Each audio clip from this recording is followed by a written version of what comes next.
L'EIT, qu'est-ce que c'est? C'est l'un des 7 piliers de l'économie circulaire. L'écologie industrielle et territoriale vise à optimiser les échanges de flux à l'échelle d'un territoire. Concrètement, une entreprise a des flux entrants, des matières premières, de l'énergie, et des flux sortants, des déchets, des coproduits, des effluents. L'EIT, c'est boucler les flux entre acteurs du territoire pour que les déchets des uns deviennent les matières premières des autres. Et cela marche pour toutes sortes de flux. L'énergie, les déchets, l'eau. Il est également possible de mutualiser les ressources. Mutualisation des équipements, des services et des transports. L'EIT permet donc de générer des gains économiques pour les entreprises tout en augmentant l'attractivité du territoire. Pour se lancer dans une démarche d'EIT, il faut quoi? Premièrement, le rôle essentiel est celui de l'animateur. Il est chargé d'animer des ateliers pour faire se rencontrer les entreprises, créer un climat de confiance, ainsi qu'un réseau. Ensuite, il faut analyser les données recueillies au sein d'un outil de collecte de ressources pour identifier les synergies possibles et contribuer à leur concrétisation. Enfin, il est important de suivre puis d'évaluer la démarche, évaluer les gains environnementaux, les gains économiques et les gains en emploi.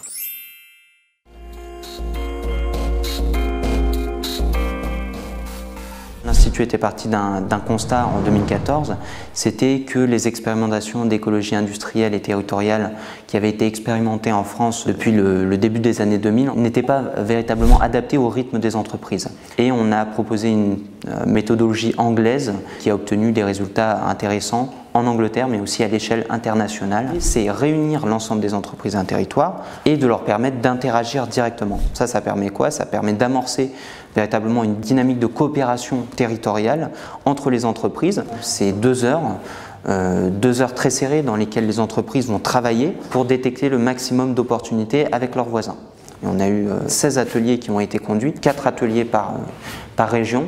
Dans chacun de ces ateliers, on a pu réunir de 30 à 40 entreprises et on a pu détecter plus de 300 synergies.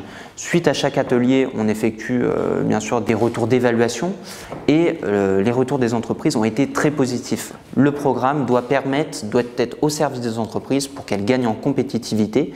D'abord axé sur l'économique pour aller vers l'environnemental et le social.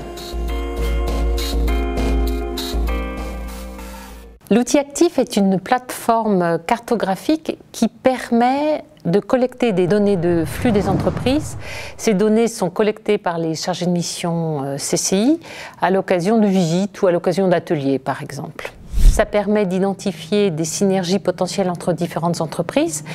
C'est le travail en amont fait par les ateliers et par les visites du conseiller qui donne de la valeur à l'outil.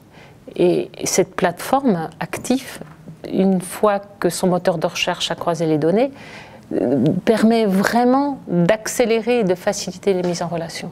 Les atouts d'Actif, pour moi, c'est vraiment la simplicité avec laquelle on peut l'utiliser et la manière dont les critères qui vont être croisés grâce à cet outil vont être traités par l'outil. Et sur ces 15 premières synergies, on a déjà pu identifier 64 750 tonnes de déchets évités, mais ce qui est important aussi, c'est 25 emplois créés et 47 emplois préservés. Et ça, c'est pas négligeable. Tous les acteurs de l'UIT peuvent contacter les CCI régionales, ils trouveront un correspondant.